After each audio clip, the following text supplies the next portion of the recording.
How did Commander's Palace begin? Well, a man named Emil Commander started the restaurant, actually catty-corner to right where we're now sitting, right here in the middle of the Garden District. Emil Commander built Commander's Restaurant in 1893, and my family purchased this restaurant in the late 60s. They used to say it was 1880. We recently found out it was 1893. Because it used to be 1880. And then we found out this historian told us a couple of years ago that we had it wrong. So then T and I decided, well, what are we going to do with this? So we made a cocktail called the Oops, and we had like a little mini press conference, and we told everybody, oops. But there is just perpetual energy. Commander's is just a very happy place, and it keeps the place highly energized.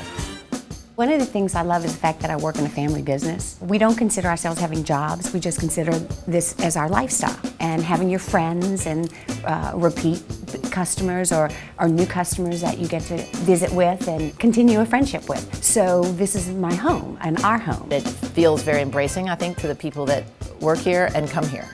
Every day I get lots of stories with the people that come here celebrating sort of the times of their life. Other families have a history with you, and that's a lovely thing. You know, you say you can pick your friends, but you can't pick your family. So you can pick your friends and make them your family.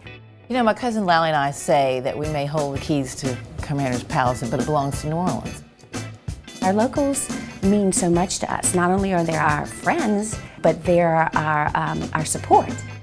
We've created lots of dining memories, so I think the people of New Orleans feel like Commander's is their restaurant. When you look back through the Commander chefs, 40 years, we've only had 4 of us, from Paul Prudhomme to Emeril, Jamie Shannon, and now myself. And I'm proud to follow in the footsteps of all my buddies. You know, it's such a unique and interesting restaurant. It's not like anything else I've ever experienced. And so it really has a tendency to bring families together, bring friends together, bring customers together. You know, we literally call it the Commander's State of Mind. I mean, the world is this crazy carousel. We want you to get off it for a minute and come in here and be pampered.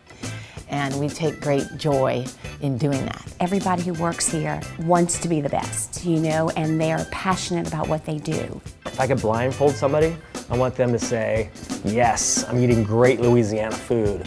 But when they take off the blindfold, I want them to say, man, that could be on the cover of Southern Living magazine. We feel that you're only as good as your last meal.